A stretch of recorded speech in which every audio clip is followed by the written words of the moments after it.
Absolute bedlam. Absolute bedlam. Absolute bedlam.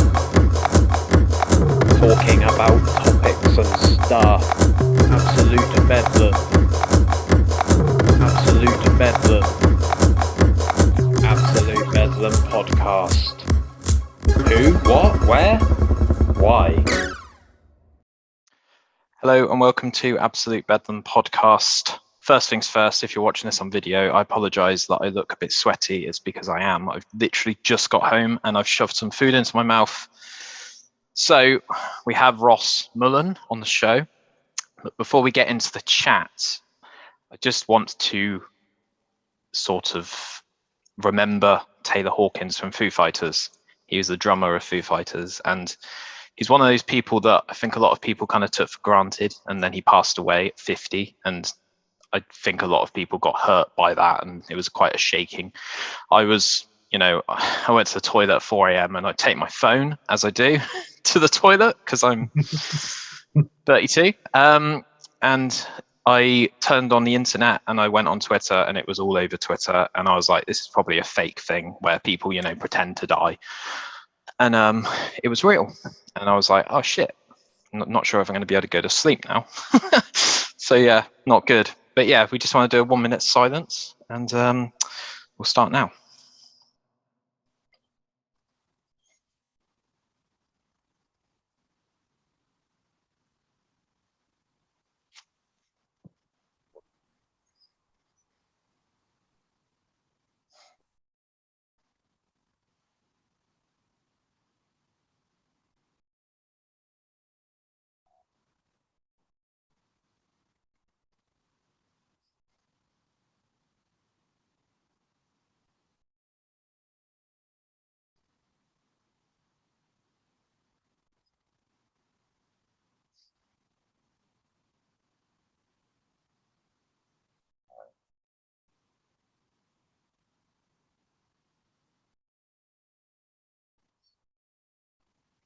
Okay.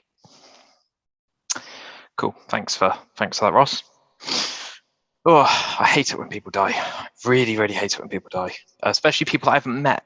It's a really weird paradox that I have of like Chester Bennington from Linkin Park, Chris Cornell from Soundgarden, Audio Slave, and it's just that feeling of like I'll never get to actually meet them, even though they probably never remember me because they meet hundreds and hundreds of people a day. But yeah, it's just sad, isn't it? Sad when people die early as well. At 50, I don't know. Is 50 old? Yeah. I'm not sure.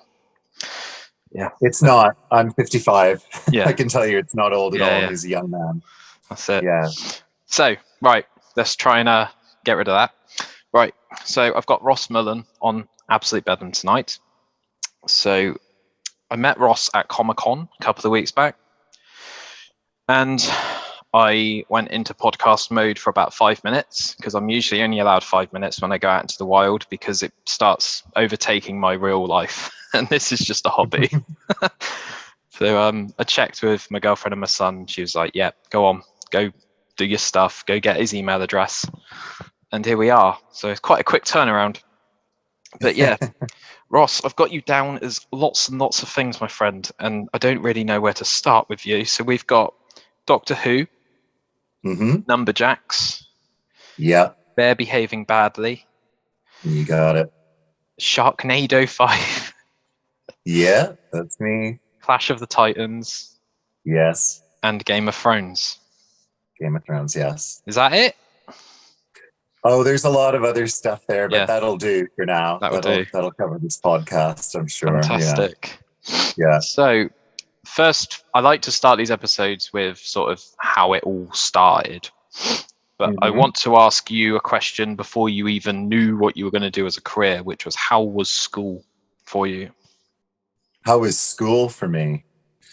I wasn't very good academically,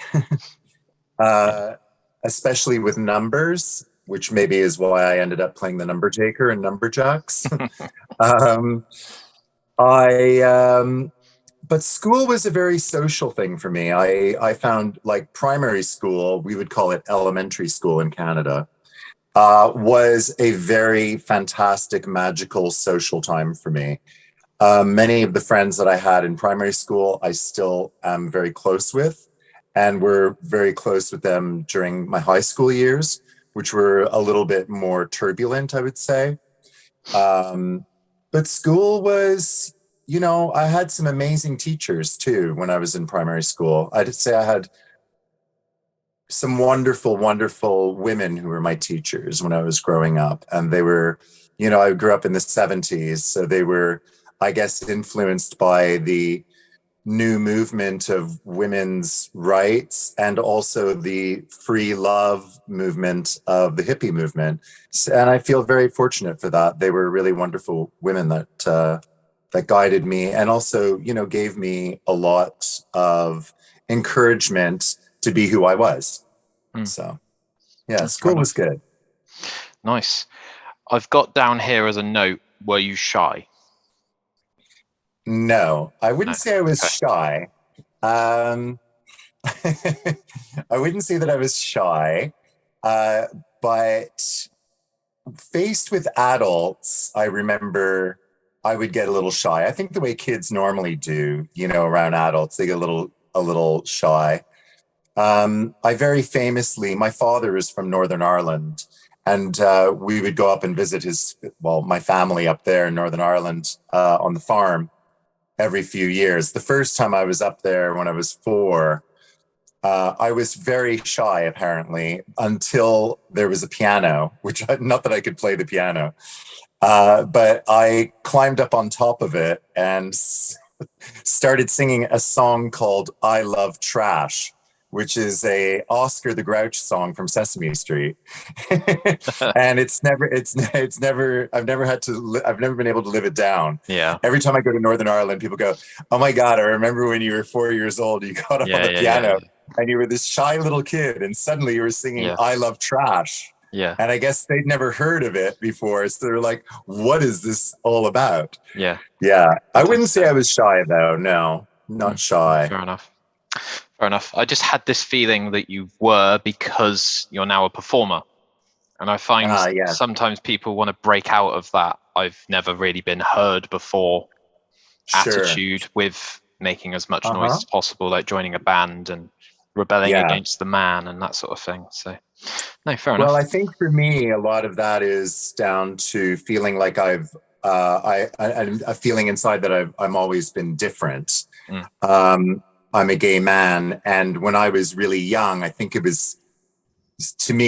mean, in my mind, it was very obvious that I was different from other boys. Yeah. And my father was very sporty and, the world was very different then. And I felt very different. But to me, the television and the film world and that world spoke to me. I thought, oh, that's where I belong. That's where I can excel.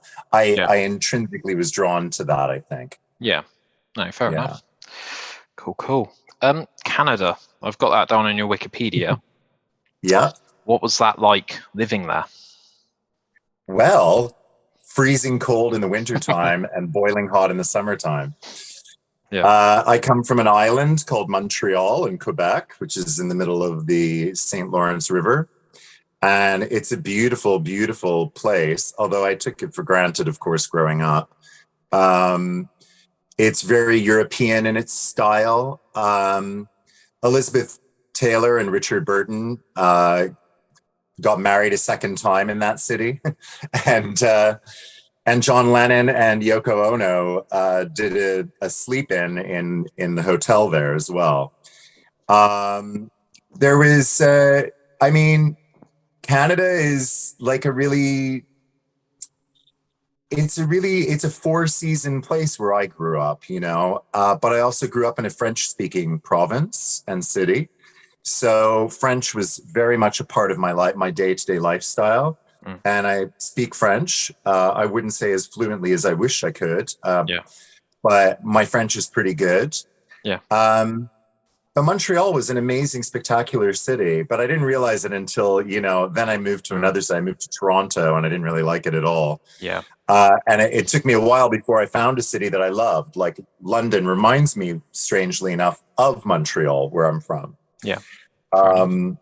Yeah, it's a fantastic place to grow up. Canada, it's not America. So I wouldn't say Montreal's the safest city in the world either, because there's quite a lot of aggression and violence, but there was never really that fear of like guns and the Manson family serial killers that you would hear about crossing across the border, you know? Mm. Yeah, we were always living in the shadow of America and Canada, but in hindsight, it was a really wonderful place to grow up. A lot of camping in the summertime, skiing. I played ice hockey for 10 years. Everybody knows how to skate. Everybody knows how to ski, that kind of thing. Yeah. Yeah, it's good kid. My parents were great too. They gave me a really good outdoorsy upbringing. So Yeah. What we'll do then in 2 years from now is I'll go back and learn French, and we'll do this entire interview in French. I know a bit. I know Je suis désolé is I'm sorry, because that was one of the first things that I learned with my French teacher. She was like, why do you want to know that? And I was like, in case I make a mistake. Oh, that's really sweet, actually. Yeah. And I obviously, bet you love that. Sorry means mouse, doesn't it? Sorry. Yeah.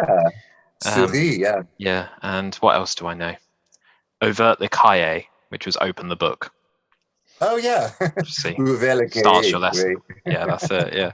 Yeah, I'm doing Duolingo. French at the moment, because I just got back 2 weeks ago. I was in Avignon. I was staying outside of a little village. I was staying in a little village down there with a friend of mine, looking after a mutual friend's house. So it was really lovely. Yeah, to speak French again. I love it. Yeah. Fantastic. Right, so you mentioned on an interview that I watched recently in research for this, the channel was called Flicks in the City on YouTube, and I think it was a Comic-Con. Oh yeah, that was a while ago. Yeah. And they were saying that you seem to kind of just throw yourself into these situations, and you agreed that you just kind of learned how to ride a horse, and you kind of did whatever it took to, get that acting role. And is that something that's been a through thread in your entire life, or has it been situational as and when you need it? It has been like that throughout my whole life. I mean, I became an actor really when I was 13 years old. And that was through, a drive that I had, and I pushed my parents in a direction they really had no idea. My parents have no experience in acting at all. We'd never been to the theater or anything like that. Yeah. No one's ever been an actor in my family. And nobody has that kind of performance element to them. So I pushed for something so hard, and my parents were really, not that they were completely discouraging, but they assumed that they would send me to acting classes and that I would dislike it and naturally flow away from it. But I excelled in my acting classes, and I pushed then to go to proper training when I was about 17 or 18. And once I got there, I realized a dream that I had had since I was like 5 years old, which I had, when I was 5, I really wanted to be a cartoon character. That's what I really wanted to be. I wanted to be like a monster on Scooby-Doo. I loved Scooby-Doo and the Flintstones. I was like mad for it, and Bugs Bunny. But I loved the monsters on Scooby-Doo. And when I got to drama school, we started doing mask work, and I excelled in mask work, and I was really good physically at throwing my body around and doing all kinds of shapes. I was super, super skinny. And once you realize, when you're a sort of a showman like me and like a lot of actors, once you do something and people go, oh, wow, you're really good at that, you just want to keep doing it, right? Yeah, definitely. Because you're getting the attention you want. And I think it was my work in mask theater, which I eventually excelled in after drama school. I went into a mask theater company called Odyssey Theater in Ottawa. They excel in Commedia dell'arte, which was comedy and very slapsticky Lucille Ball kind of humor, really wild scripts. And that really was the sort of the ground for me, the area where I thought anything's possible here. I can make anything kind of happen here. And I think that's why when I moved to the UK, And I saw, like Henson's were looking to train Muppeteers. I thought, I can do that. Yeah. Train me, I'll do it. I can play Kermit the Frog. I can do Kermit the Frog's voice. I can do Miss Piggy's voice. I was that kid, right? Like when I was young, I would try anything. I could sing, well enough to push myself to be in musicals for years and years. Yeah. I could dance well enough to get by, I liked trying anything to do with the performance art. And I would never lie to get a job, but I will always say, I'm not afraid to do that. I'm not afraid to try it, Yeah, I do, yeah. For a lot of roles that I've done, I did because I was like, I'm keen to do it. I'll do it. Like when I did Clash of the Titans, I'd never done prosthetic makeup before that intensely, but I was like, absolutely, throw me in it. I'll do it. And, it paid off because Clash of the Titans led to me doing Game of Thrones and Doctor Who and all of the horror movies I've done.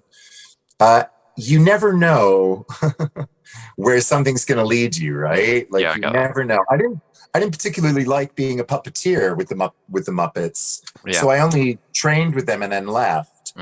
And then when I went broke, like around 2004, I was so broke, I was going to lose my house. My agent was like, hey, listen, you've got this puppeteering skill. This job has come up at the BBC. It'll clear your debt. And I was like, put me up for it, man. Let's go. Yeah. Let's get this job. Yeah. I think that's kind of how I am. Acting's a bit of a strange one because it's all portfolio work, isn't it? Like, even if you didn't enjoy the role and you didn't enjoy the experience, it's still on your sort of CV, and it might help you ascend to a higher, like Game of Thrones, for example. You just mentioned that you had to do Clash of the Titans to get to that. Sometimes you have to go from A to C to get to B, is what I'm trying to say.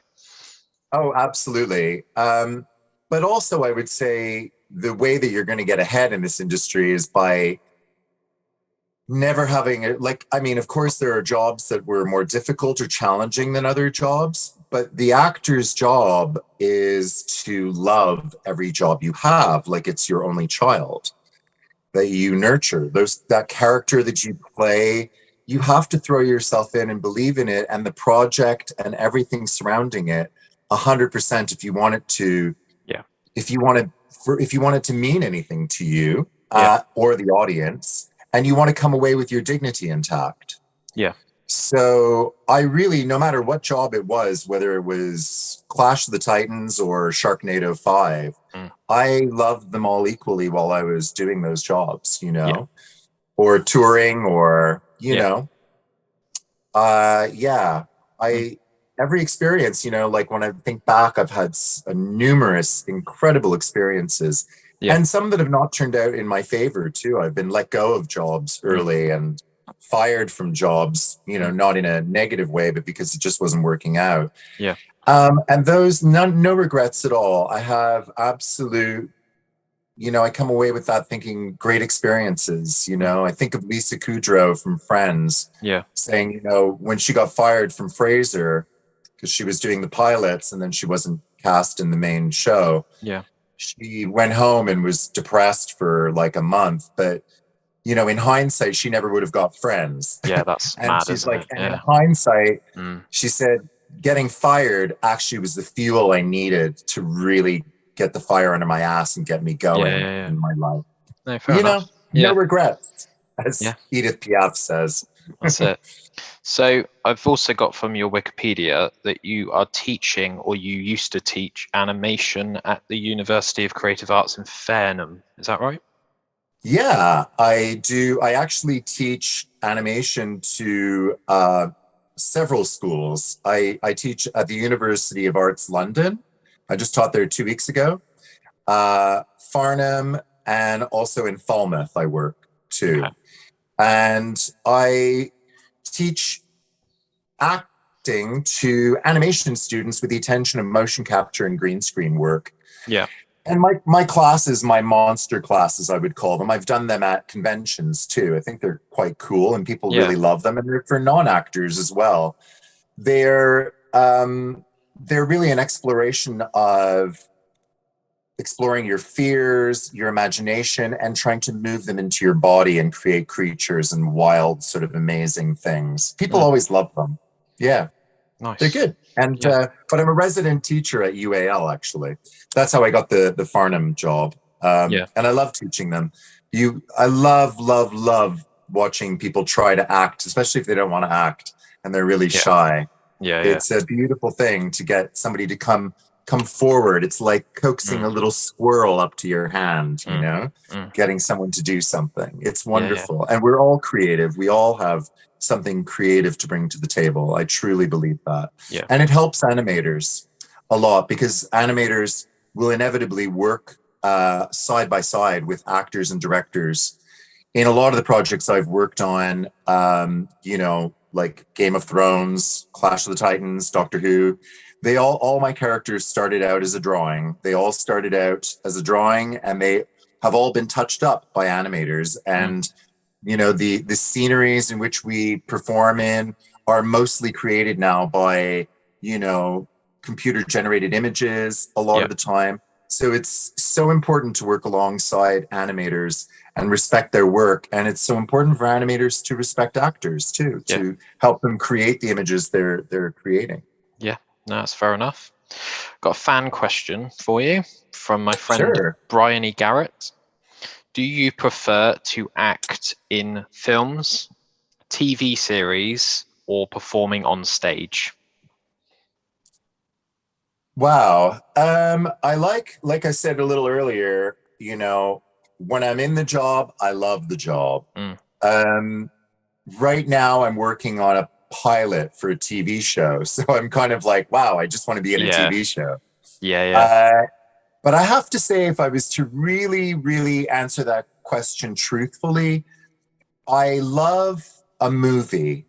I love something that has a beginning, a middle, and an end. Those are probably the most fun to do, because you really can see the end of them, if you see what I mean. You know what the whole script is. With a television show, it's ongoing and the end isn't written yet, really. That's what's exciting about doing a TV show. And I mean, I've done so much theater in my life, and I would love to do more theater as well. But there's something about doing a film. I love the locations, the sets, and strangely, the absence of the audience is what I kind of like. When you can just roll up your sleeves and work on the character and get it right and capture that moment and have it edited and perfected, and then it's done. It really feels like you are that character in the moment a little bit more when you're doing that. So I guess my answer would be film. No, fair enough. From your experience on films, how long do you stay involved, and how long averagely does a film take to film? Wow. Well, films can take a long time. A lot of money. Money, editing, post-production, depends what's going on, right? Like, you know, big films sometimes take almost 2 years. Sometimes you do a film and it doesn't take 2 years to make. It takes only like maybe a month to make, but it takes about a year or so to get the distribution right, if it's not got the budget behind it. Or even if it has the budget behind it, sometimes distribution's difficult, finding the timing to put it out. How long do I stay with the project? Only the amount of time that they need me, right? So in Clash of the Titans, I was only there for a week. Game of Thrones, only a few days every year. Same with, you know, one of my Doctor Who episodes, I was there for almost a month. One episode, I was there for only about a week or so. It really depends how long they've got and how long they need you for. And then I'm not involved in any of the edits usually. I just finished a short film. I was part of the edit for that. That's very unusual for me. And I'm not so sure I enjoy or how much I have to bring to the table with the edit, because I'm looking at my own work and I'm going, oh, I don't know, like none of it looks good to me. It's like, it's hard to sit and go, oh, like that's really good when it's your own work. It's like, I think, oh man, we really need to reshoot this with another actor and not me. But yeah, that's my job is done only when I'm finished my acting, right? Yeah. So there's a lot of parallels between what you do and musicianship, I think, because a lot of singers hate the sound of their own voice. When I played bass, I used to hate the sound of hearing my part back. And, it gets to the point sometimes where it's like, if you just do 78 takes of something, you're just burning money and time, aren't you? And sometimes you just got to say, that is the best that I can do. I've got to move on. You do. And with your roles, I think where, you go somewhere for a week, and then you are freed up to then go to the next project. Whereas if you were like a main actor, like a proper, like Jon Snow from Game of Thrones, then you're tied in for like 3 years, aren't you? Yeah. You can't really do anything alongside that because it just requires so much attention. Like Ned the Bear, when I did Bear Behaving Badly. He was in every single episode, in every single shot, in every single scene. Yeah. So, you're the demand of you there, then that's a whole other thing. You're taken on a whole other journey where, you really have to trust the directors, the writers. You got to put a lot of trust and a lot of faith in other people and your instinct, and just let it go, really, and go with the flow. Yeah, that makes sense. Otherwise you just turn into a control freak and everyone's having fun. And then it becomes really no fun for you. Sharknado 5. I've always had a bit of a weird affiliation with these films because they almost are like a parody of themselves now, aren't they? Mm-hmm. Yeah. Can you describe in one sentence for the listeners what Sharknado 5 is about? Well, Sharknado 5 is about a tornado full of sharks tearing through country after country after country, destroying Z-list celebrity after Z-list celebrity after Z-list celebrity, minute by minute by minute by minute. Okay. Starring Ian Ziering and Tara Reid and Cassie Serbo. Yeah. It's a gas. It's it's iconic. It's of the moment. And going back to what I said before about saying yes to pretty much anything that comes across your path. I love watching reality TV. I'm a big reality TV buff. I love lots of stuff that I'm never in. I watch Ozark. I do my personal life. I watch a lot of things that I never get a chance to kind of be in or do. Yeah. And when one of the producers from Sharknado 5 Facebook messaged me and said, hi, you might not know, but there's these movies called Sharknado. And I was like, oh yeah, I know Sharknado. And he's like, well, we're looking for somebody from Game of Thrones who's willing to be in it. And I was like, I'll be in it. I'll give you my agent's number and get in touch. Yeah. And cut to the chase. They gave me a role and I loved it. I shared my dressing room with Katie Price. So that was just enough to go into work for me. I loved it. She was really hilarious. And I loved working with Ian Ziering and Cassie Serbo and Tara Reid, who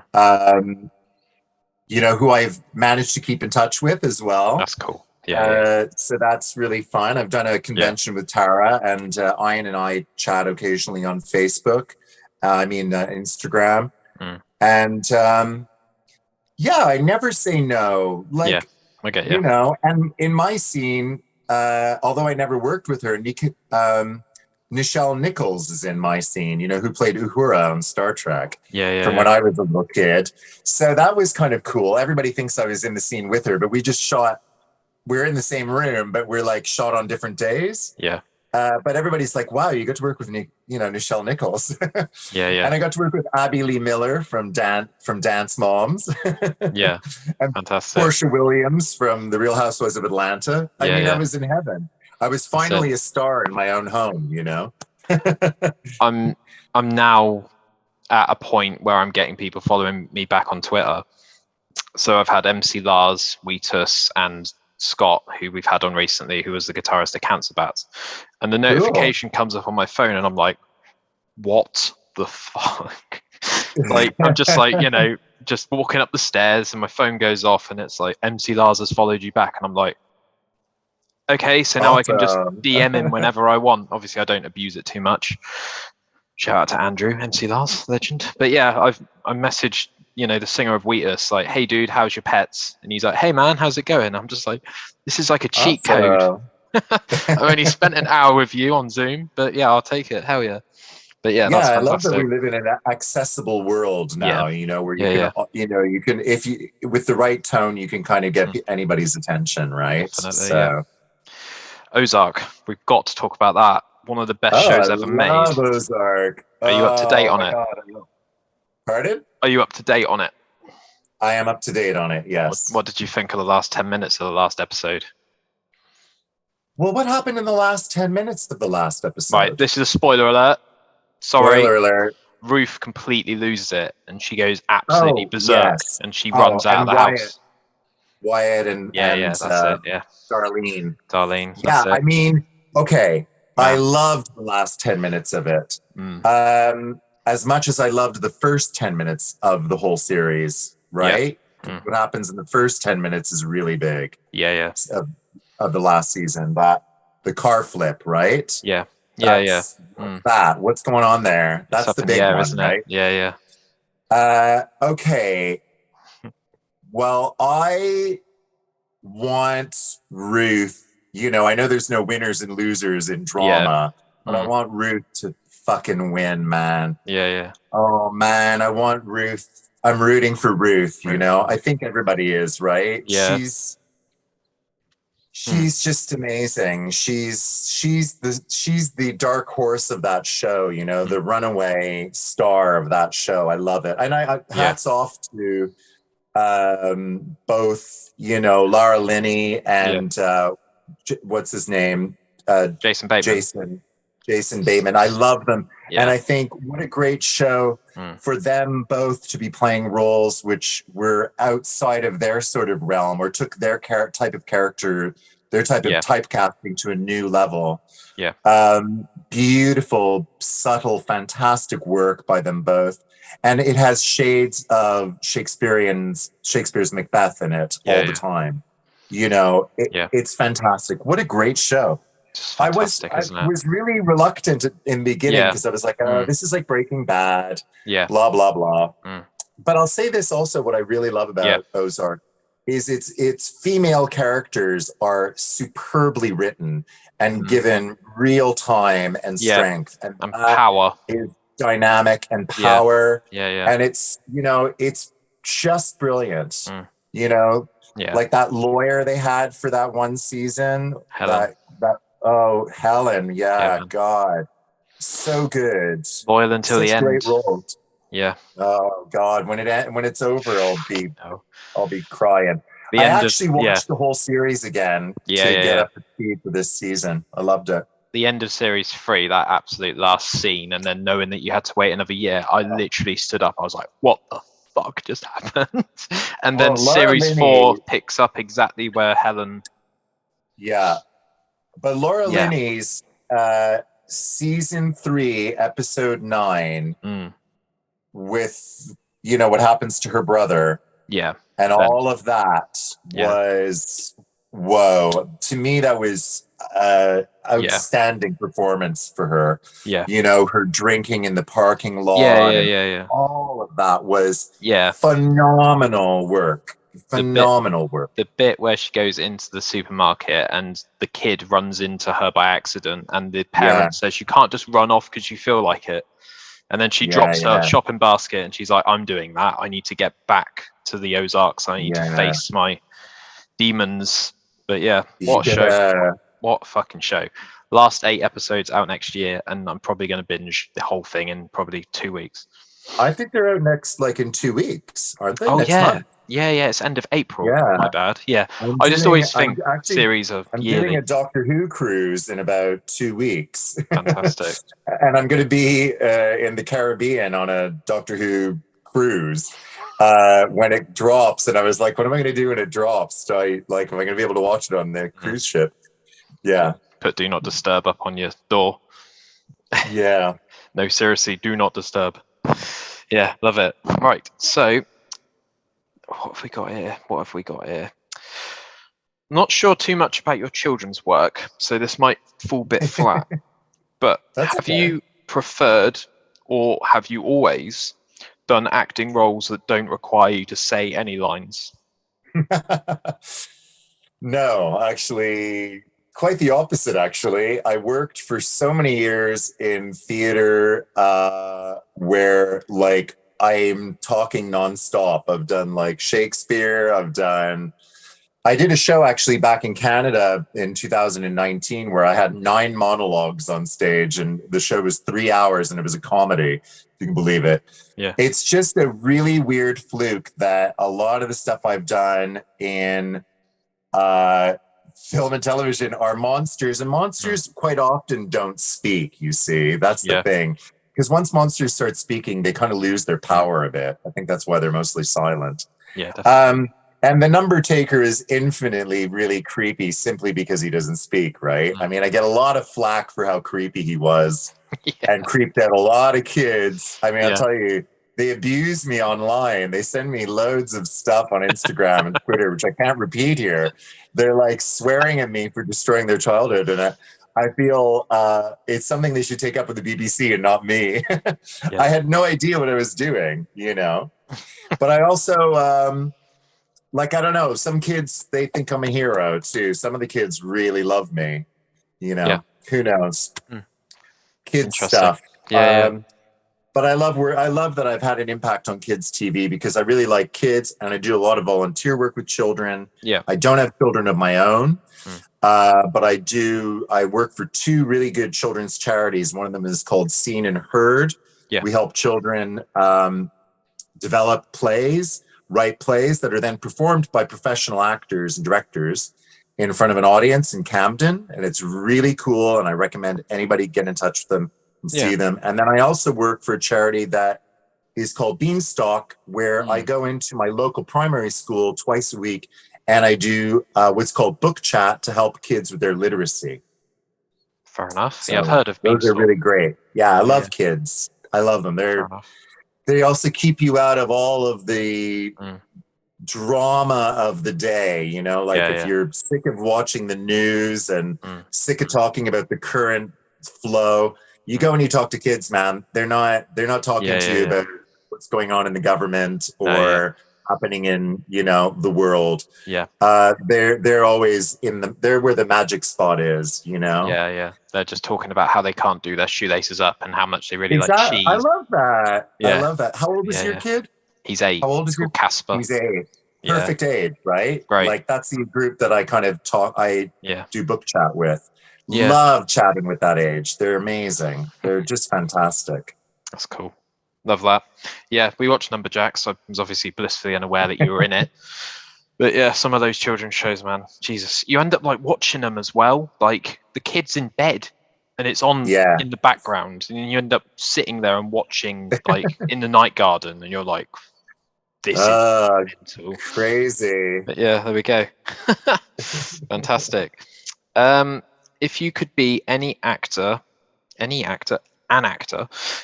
any future film / TV show, what would it be and why would it be that one? Wow. Gosh. If I could be any other actor other than me, I would probably choose... Oh, I'm going to regret saying somebody because there's so many actors that I really love. Who is like my favorite actor of the moment? Let me have a little think here. Yeah, no worries. Um, wow. And in the future, you want me to answer what would I be doing in the future? So Okay. yeah, if like Pulp Fiction made another film, for example, you know, if you could pick something Right. up where it left off, if you think there was a hole or something. Yeah. Well, okay. Like, I don't know. Let's say Samuel L. Jackson, Yeah. because I do love his work. I mean, I absolutely love his work. And if you ever get a chance to see his masterclass on acting in masterclass, it's phenomenal. It's Yeah. really good. Very clever man. Very similar approach to acting that I have, which is, it's not just about feeling everything. It's about how you express yourself. And that is really important to get that physically right. And you have to think about what other people are thinking and what they are viewing. Yeah. So I'm in sync with how he sees his craft. I also love that he always chooses characters which are super different from his last characters. So he's always got something different going on. Yeah. And if I was to choose a future project for him, I don't know, like he could play anything, right? Yeah. Oh man, he's so good, right? I would love to see him play an aging rock star. Yeah. I could see that. And I would be, if I was Samuel L. Jackson playing an aging rock star in a movie, that'd be really cool. Because I've always wanted to play an aging rock star. So okay. If you manifest it, it will come. yeah. Yeah. Like a sort of what would have happened if Jimi Hendrix had lived kind of story. Yeah. I like that. That would be cool. That's cool. Yeah, I like that. Right. So, Game of Thrones. How long do you have to be in makeup? What sort of time do you have to get to the set? Like, what's that experience like for you? What was it like? We the character, the White Walker, takes 5 hours in makeup, and I have to be at the studio if we're shooting in a day. I have to be at the studio 1:00 in the morning, and with the makeup team, so I'm not alone. Yeah. They're there a little earlier than me, so don't feel too sorry for me. Jesus. And they are the ones who are really doing the work, right? I just have to show up and sit in the chair. And then we have a coffee or a tea and have a little something to eat, like a banana. And then we start gossiping and talking, and they are doing the makeup. And that takes a good 5 hours. We take little breaks, to go to the toilet and stuff and get up and stretch my legs. And we get very close and have chats. And they've worked with bigger stars than me, and it's always great to chew their ears about who is who and what's going on. So the gossip is great. The makeup people are where it's at. Yeah. So it's always a lot of fun. At 6:00 in the morning when we're ready, we'll go down to the set and we'll line up the shots and be okayed by the director for what we're looking at for the day. Maybe have a little bit of a rehearsal. Go back to the makeup chair, have a proper sort of breakfast, something to eat then, like maybe a, egg sandwich or something, given whatever the limits are with my makeup, because it's difficult to eat. So they sometimes have to feed me. And then we shoot for 12 hours. So that's a 12-hour day ahead of us after makeup is done. And then once the shoot day is done, like we'll wrap around 6:00 or 7:00. We, or maybe later than that, because you often run over. Then it takes about an hour to get me out of makeup, maybe a little longer. Yeah. And then we all head back to the hotel and have a glass of wine and a little cry. And then we go to sleep. And then we get up 3 hours later and do it all again. And during the day, just so, it's clear, we kind of catch naps. We try to catch naps. Okay. And I personally, I don't know what other actors do, but I'm very vocal and will say like, okay, I need to take a little break now. I need to have shut my eyes for 5 minutes, 10 minutes can sometimes do me. Yeah. I also always offer my trailer or my dressing room to the makeup team, because they're often not given a trailer or a room to rest in. on set. So I often just say, if you're tired and you want to go into my room while I'm working, like if I'm filming and you're not needed, feel free to go into my room and crash out on my sofa or my bed or whatever, Yeah. So we just try to cooperate, get along nice, and make it all run smooth and have a good day. Everybody's like, having a fun day, really. Try to make it all happen and be grateful that we're all making, movie magic. Yeah. Is it the same sort of schedule for Doctor Who? Yes, pretty much. Yeah, it's always the same, and it's similar teams. I always know somebody who knows somebody on the team. I've, worked with a lot of these makeup artists for years, and, they'll always know somebody who knows somebody, and it's a very close-knit team, and it's the same thing on Doctor Who. Wonderful oil, really well-run ship, really lovely people to work for. People are very generous when they're sort of working with you and they say, are you okay? They check in on you, and they don't want you collapsing on set. They don't want you, dropping dead suddenly. So people want you to kind of get through the day. They know it's taxing and difficult. Yeah. Absolutely. Yeah. Just imagine like you dressed fully as like the White Walker, just like going into like a porter cabin or like a portaloo and going to the toilet, and like this kid just like walks past and you just come out and they're like, what the fuck? That totally happens. The crew will be in the toilet and be like, oh my God, it's the White Walker. Or even funnier, if I'm sat there with the makeup team and we're talking about the Real Housewives of Beverly Hills and I'm talking about Lisa Vanderpump, and somebody walk by the room and go, that is just too weird. Yeah. Because I'm sat there with my, going like, but why did she walk off the show? I just don't get it. Dressed as the White Walker. Yeah. Brilliant. The other team are just, they get used to you. Yeah. They get so used to you dressed like that. They're just sitting there going like, yeah, I know. It's like awful. How much of those sort of costume prosthetic characters are computer generated, or is it all you? It's all me, and very little is computer generated afterwards. Just really touch-ups. For the White Walker, it's basically there's a steam that comes off his body. They kind of make him a little bit bluer than he maybe was. I think he was a bit grayer than that. And of course, they CGI the eyes, the blue glow of the eyes. Yeah. But everything else is makeup. It's 5 hours of makeup, and it's a lot of work. They do an amazing job. It's art. That is crazy. Yeah. Love that. Yeah. Right. Got a couple left. Then we'll do a quick fire, and then we'll wrap up.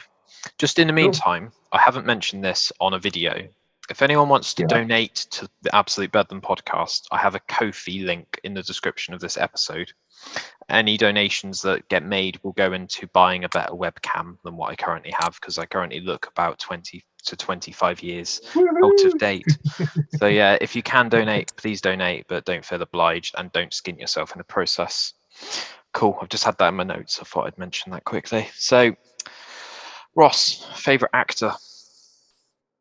Oh my God, these are such difficult questions. Because I really love actors, and I'll just go with. Can I choose one male and one female? Yes. Al Pacino and Meryl Streep. Nice. Love that.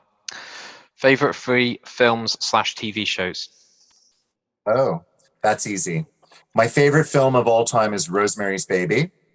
Roman Polanski directed, with Mia Farrow and John Cassavetes and Ruth Gordon. Amazing movie if you've never seen it. It's classic. I've seen it about 6, 7, 8 times. Yeah. And what was the other one? My favorite TV shows? Yeah, favorite 3 films / TV shows. So if you want to pick another film and then a TV show, or 2 TV shows. Okay. I Love Lucy. Yep. TV show. I Love Lucy. Without Lucy, I would never have laughed so hard in my whole life. Yeah. Nothing. When I'm lying in my deathbed, I Love Lucy playing, because she can cheer me up no matter what. I truly love Lucy for what she's given me in my life. She's an amazing comedian, and her shows still to this very day are just brilliant. Nice. One more I will choose. Another movie that I really love watching again and again and again and again and again is It's a Mad, Mad, Mad, Mad, Mad, Mad, Mad, Mad World. Okay. It's an amazing movie. It's from the 1960s. And it is super hilarious. It's madcap. It's 3 hours. It's the first kind of cross-country race to get a fortune treasure. Yeah. Okay. What's great about this movie is that it's a comedy and everybody in it is out for themselves. Yeah. It's one of those comedies and it's super funny. I really recommend it. Isn't that there's a movie that came out that kind of went under the radar. It's quite a while ago now. It's called Rat Race. Oh yeah. And there's this, there wouldn't be a rat treasure. race without It's a mad world. Okay. Yeah. Fair enough. Game of Thrones, just quickly stepping back, and Doctor Who. Did you take anything from the set when the series ended? Okay, I took my ears from the set of Game of Thrones. Love I that. wrapped them in plastic, like in a cling film, and I stuck them in my wash bag. And then I put that in my wash bag in the little cupboard in the bathroom. Yeah. My flatmate found it and was like, "What the hell is this?" And I was like, "Oh, those are my ears from Game of Thrones." What And he was would they be? like, "That's utterly disgusting. Why are you keeping that?" And I was like, because they were all manky and the glue had eaten away at them and they were all weird. And I was like, "Well, we could sell them on eBay." And he was like, "You're not that desperate." And he threw them in the garbage. So they're gone. Nothing from Doctor Who except for like, I just have, I think, like a couple of little sides they gave me for the scripts, and that's it. Fair enough. Did you meet any insane people that just made you go, "Oh my god, that's David Tennant," or "Oh my god, that's insert character name here," sort of thing? Only on Doctor Who or on anywhere? Game of Thrones? Yeah, anywhere really. I don't know why I'm just gating you to two. Okay, so my big one is I worked on a movie called A Monster Calls. Yeah. With Liam Neeson and Sigourney Weaver. It was a J.A. Bayona film, and I was helping Liam Neeson with motion capture in that film. So my role isn't very prominent in it, but I got to have dinner with Liam Neeson and Sigourney Weaver.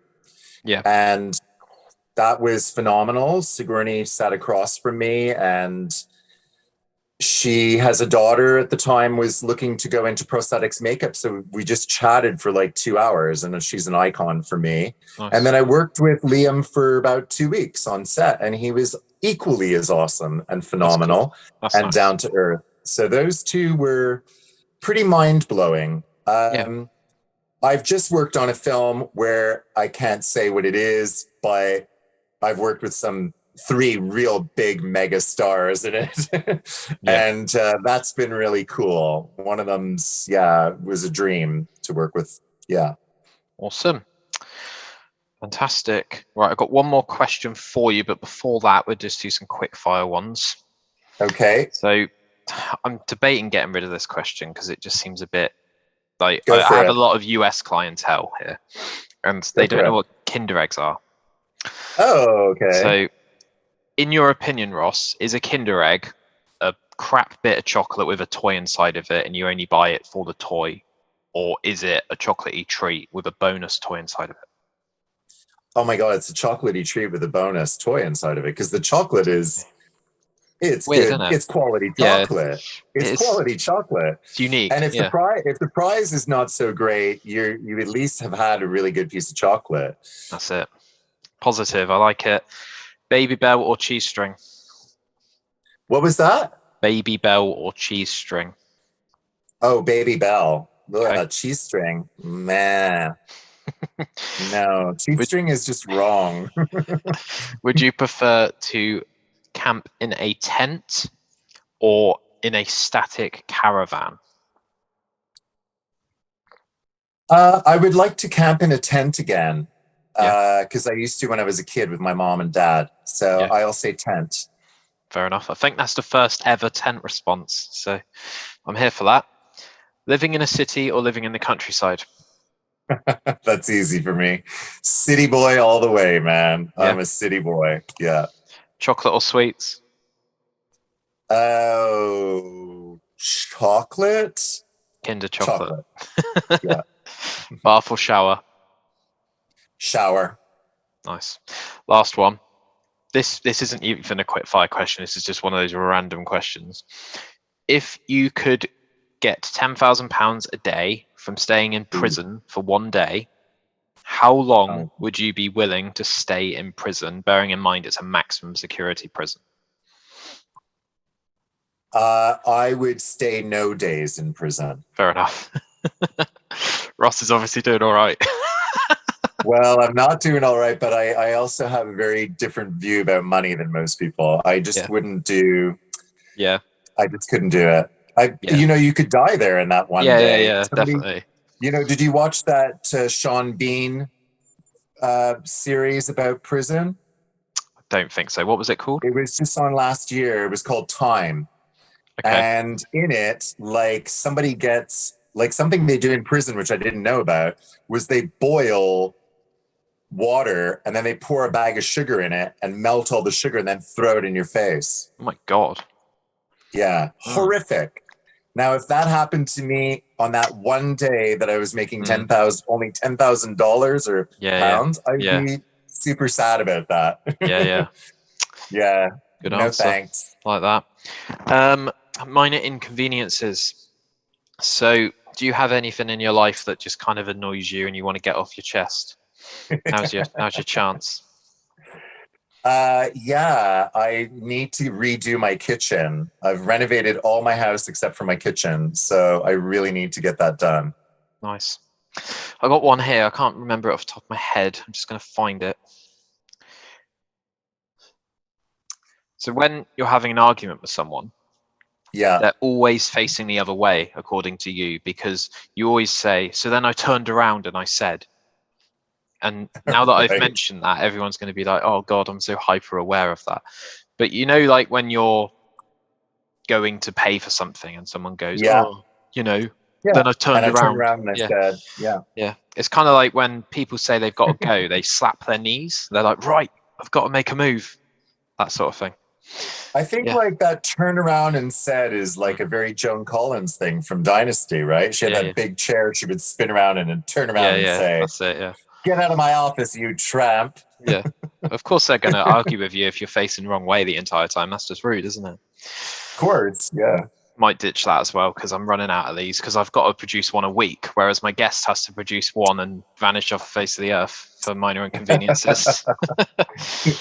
So, right, we're now at the home stretch, whatever it is. Plans for the future. Is there anything you can talk about that you have planned for the rest of the year? I have a Doctor Who cruise in 2 weeks. I'm going on a cruise of the Caribbean from Miami to Panama with fantastic Doctor Who fans.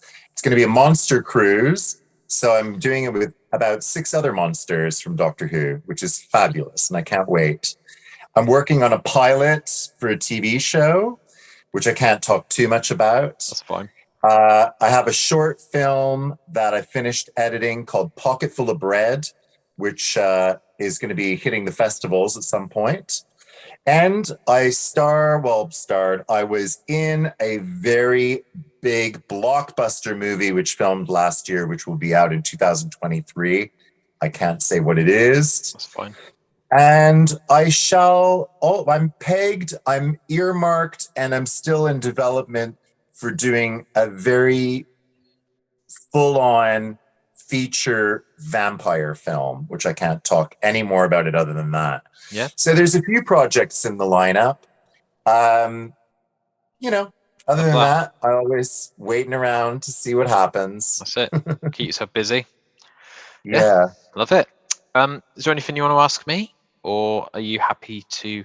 Did you have a good time? Yeah, it's great. Yeah. Cool. I think it was something like £35 for all 3 of us. You can't argue with that. And I'm not exaggerating when I say we live 5 minutes away from Weymouth Comic-Con, Redlands. Brilliant. Weymouth is beautiful. Yeah, it's good. It's a gorgeous place. I fall into the the habit and the trap sometimes of kind of taking it for granted because it's every day. When I go jogging, you know, I jog along the seafront and I don't really drink it in. I kind of just It's see it beautiful as a down there. destination, you know, that sort of A thing. little windy, but it was beautiful. Yeah, you get battered Cool. running along the seafront. But yeah, awesome. Well, thank you very much for your time.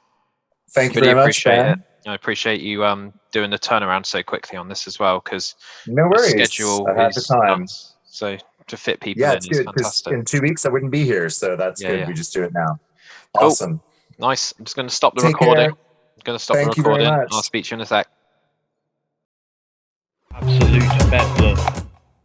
Archie Soul, as always, hooking me up with the beard wash from Duke Cannon. It's got a hint of oak barrel and Buffalo Trace Kentucky Straight Bourbon whiskey. I know that's backwards, I'm sorry. Got some more Duke Cannon here.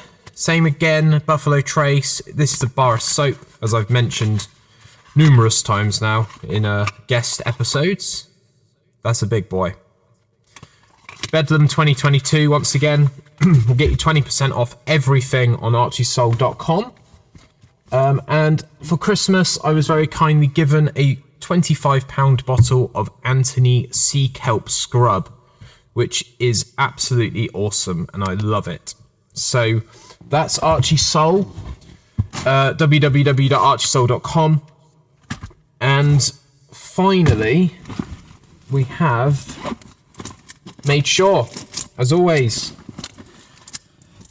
I love fragrances. If anyone knows me in real life, I love candles, I love scents, I love walking into a house and smelling like gingerbread or lemon and lime or strawberries. And I don't think that that's necessarily something that's appreciated by men. And I think it should be, because there's nothing wrong with it. It's always seen as very girly. However, I think that we should normalize it for men. So madesure.pigcartel.com. Bedlam 20, not Bedlam 2022, for 20% off your order. We've got wax melts to suit every emotion, every feeling. We've got Jamaican Me Crazy. This one, you can smell it through the wrapper. It is amazing. It's a really left field scent. It's quite a tropical, fruity smell. We've got lemon and lime. If the camera wants to focus, that would be fantastic. Lemon and lime. There we go. Smell that one as well. They're really powerful, but they're really like sort of punchy, and they are meant to be sort of chunked and sort of separated. You're not meant to put the whole thing in your burner. So yeah, there we go. Pink Flamingo as well is the last one I've got to hand. And we've got Avabath here. Avabath. So yeah, just mind-blowing. Everyone that I've ever sent any Made Sure stuff to has absolutely loved it. And I think that 2022 could be their year. Hopefully going to look at doing some events and some fairs when COVID finally jogs on. But yeah, I'm really, really proud of Hannah for making just these amazing snap bars, wax melts. We're looking potentially at getting burner kits, but that's a little bit way down the road. A lot of people say, you know, how do you use them? And it would be good to do like an all assembled thing. I think Hannah's looking at doing some spring scents soon. And then we'll look into doing it as a seasonal thing, you know, spring, summer, autumn, winter, Halloween, Christmas, that sort of stuff in the middle. But yeah, I absolutely love all my sponsors. I use all of the stuff myself, and I just try and be as genuine as possible with it, really. But yeah, I hope you enjoyed the episode. If you are watching this on YouTube, please like and subscribe. I'm nearly at 30 subscribers, I think, and I'd like to get to 50 by the end of February if possible. I don't think that's an unachievable task. But yeah, thanks as always for listening, watching, and I hope that the guest that I've just had on has been interesting. So I will speak to you all very, very soon. Keep it Bedlam, and please support the show by supporting my sponsors. Cheers, guys. Absolute Bedlam Podcast. Who? What? Where? Why?